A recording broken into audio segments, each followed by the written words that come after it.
I'm a former car guy, automobile sales. And I haven't been on anyone's car lot in at least 18 years, maybe a little more. But in the car business, when it came to the management seat, whether you're in F&I, whether you're on the desk, everybody, I had a saying, if you're scared, buy your dog. Because in the car business, so many things can happen. And, everybody can second guess you. Blame can always go your way.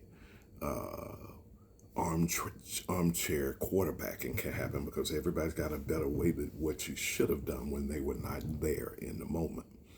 So I had this saying, if you're scared, buy your dog. If you're going to sit in a leadership seat, sometimes you can't wait for permission.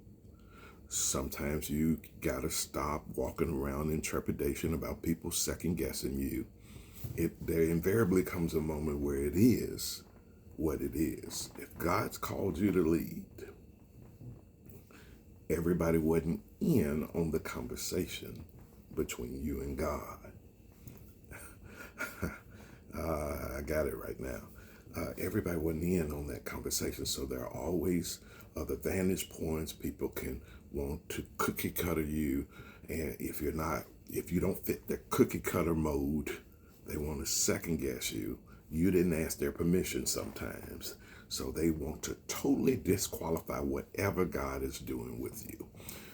One of the great attributes of those who are in the Hall of Faith, preach Steve, got my flow just then, is those folks chose to move by faith instead of popular opinion. They were not waiting to see who took a stance on what I did. Or, Abraham looked for a city whose builder and maker was God. Now, how many people you think panned that decision by Abraham?